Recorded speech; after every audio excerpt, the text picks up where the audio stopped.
14 April 2026 रोजी राहता येथील सुवर्णगाव अभियान बहुउद्देशीय सेवाभावी संस्थेच्या विभागीय कार्यालयात भव्य जयंतीचे आयोजन करण्यात आले। या कार्यक्रमाच्या सुरुवातीला संस्थेचे अध्यक्ष सुनीलजी निकम साहेब, त्याचबरोबर संस्थेचे उपाध्यक्ष माननीय अण्णासाहेब धाकतोडे, त्याचबरोबर संस्थेचे कोषाध्यक्ष माननीय मोहन माळी साहेब, त्याचबरोबर संस्थेचे इतर सर्व सदस्य आणि पदाधिकारी यांनी प्रथम प्रतिमेचे पूजन केले। बाबासाहेबांच्या प्रतिमेला पुष्पहार अर्पण करून वंदन केले। यानंतर कार्यक्रमाची सुरुवात झाली। या कार्यक्रमाचे सूत्रसंचालन माननीय वाघ साहेब यांनी केले। प्रास्ताविक मांडताना सुरुवातीला संस्थेचे अध्यक्ष माननीय सुनीलजी निकम साहेब यांनी प्रास्ताविक करत संस्थेची सद्यस्थिती मांडली। त्यांनी सांगितले की संस्था गेल्या काही वर्षांपासून आर्थिक अडचणींना सामोरी जात आहे। या अडचणींवर मात करण्यासाठी सर्व सदस्यांनी एकत्रितपणे निर्णय घेऊन कार्य करणे अत्यंत गरजेचे आहे। कार्यालयीन खर्च, कर्मचारी पगार, भाडे आणि वीज बिल यासारखे वाढते खर्च लक्षात घेता सभासदांनी दरमहा ठराविक रक्कम भरण्याची आवश्यकता त्यांनी अधोरेखित केली। तसेच संस्थेच्या बळकटीसाठी पुन्हा नव्याने सभासदांची नोंदणी, गावचा सर्वे करून हाती घेण्याचा आणि ही मोहीम गतीने राबवण्याचा निर्णयही त्यांनी व्यक्त करून दाखवला। प्रधानमंत्र्यांचे अच्छे दिन आएंगे हे स्वप्न साकार करण्याच्या नादामध्ये आजपर्यंत या संस्थेने अनेक अडचणींचा सामना करत कसे तरी कार्यक्रम चालू ठेवलेले आहेत। तरी देखील सरकार कोणतेही असो, गोरगरीब जनतेची कामे झाली पाहिजेत असे स्पष्ट मत व्यक्त करत त्यांनी संघर्षाची भूमिका कायम ठेवण्याचे आवाहन केले।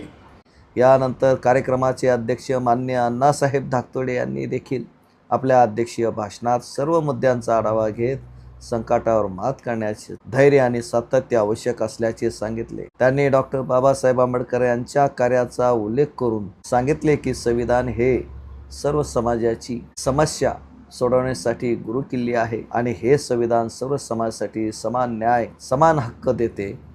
मात्र त्याचे योग्य ज्ञान नसल्यामुळे लोकांना अडचणींचा सामना करावा लागतो। यासाठी गावोगावी प्रबोधनाची चळवळ उभी करणे अत्यंत गरजेचे असल्याचे त्यांनी अधोरेखित केले।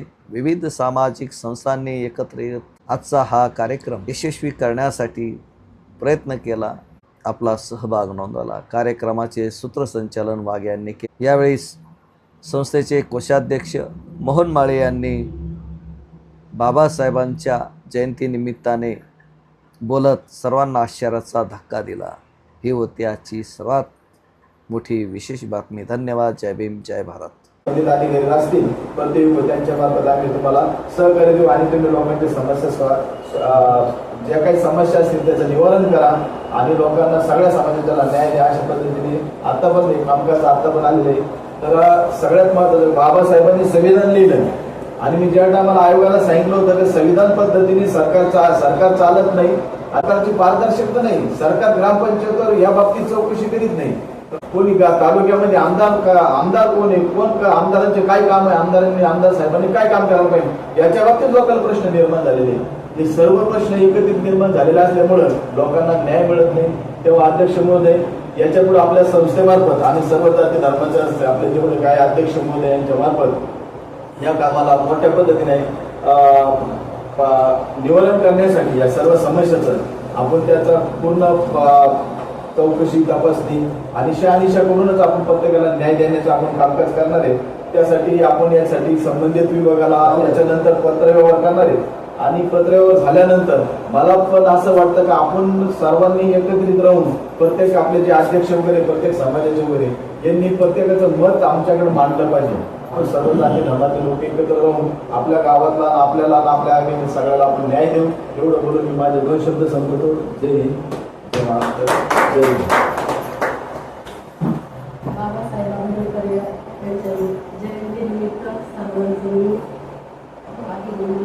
प्रथमतः फुलेशाह आंबेडकरी विचाराला अभिवादन। आज आपण डॉक्टर बाबासाहेब आंबेडकरांची या ठिकाणी 135वी जयंती साजरी करत आहोत। आणि ही जयंती साजरी करत असताना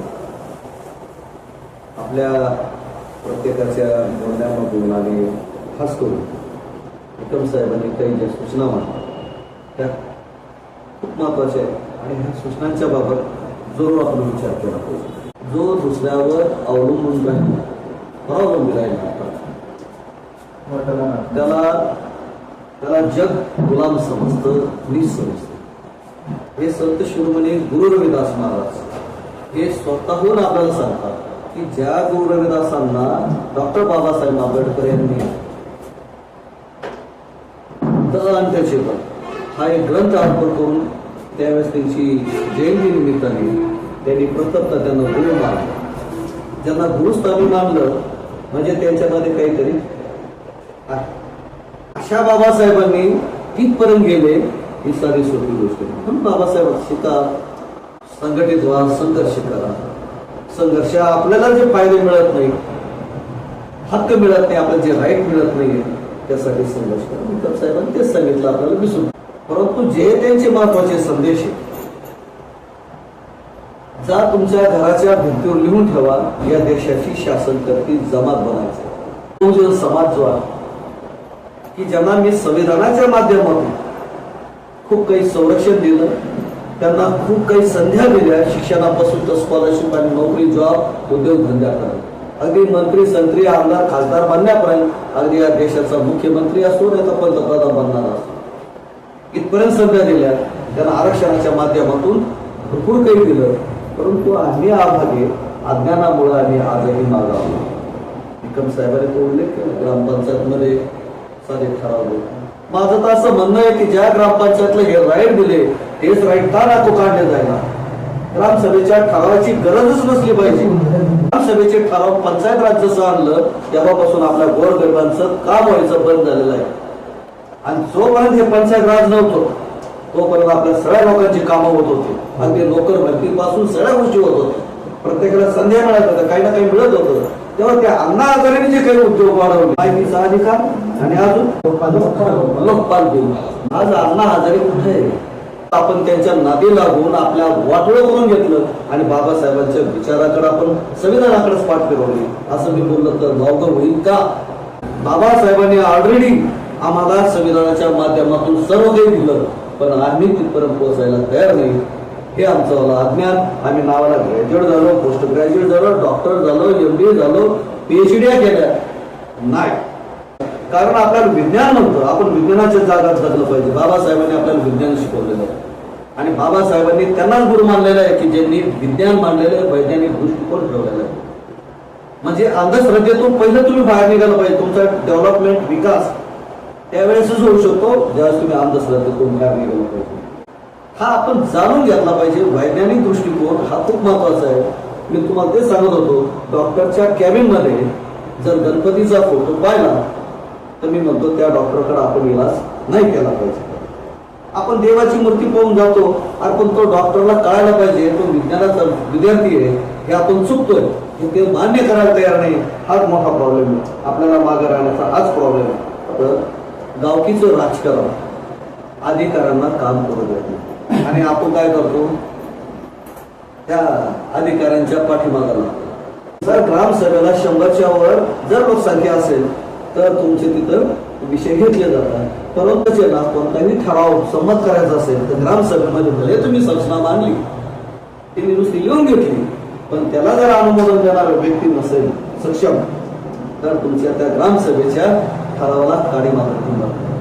म्हणून आपल्याला शासकीय प्रशासकीय जे कामकाज करण्याच्या ज्या पद्धती आहेत त्या नीट समजून घेतल्या पाहिजे. माझी आपल्या सगळ्यांना विनंती राहील. शाहू महाराज नेहमी म्हणायचे, मला कोणाने बडबड करणारे पुढे नकोय, मला कृतीनं काम करणारे हवे. एक RSSचा माणूस मला भेटला होता. तो विचार नेला तो हे अण्णासाहेब तुम्हाला माहिती आहे म्हणजे बाबासाहेबांना सुद्धा करून सांगितलं असं म्हणतं बरं.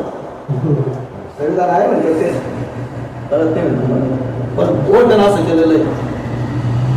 काय मी जरा थोडं उत्सुकतेने विचारलो तर म्हणजे नालायकांनो तुमची जागा त्या सांबारवाड्या वाड्या दे. अजून 75 वर्ष या देशाला स्वातंत्र्य मिळून झालं, सुधारायला जर आमच्या पिढ्या तयार नसेल आम्ही म्हणतो मी डॉक्टर आहे, वकील आहे, मी इंजिनियर आहे, काय कामाचे तुम्हाला सामाजिकच ज्ञान नाही, आताची परिस्थिती आहे आणि आजची परिस्थिती हीच आहे, भयावह परिस्थिती आहे. काळ स्वतःला आहे कव्हर करतो कारण बोलून विसरून जातो आता कारण वय पण पास झालं आता 64 चालू आहे.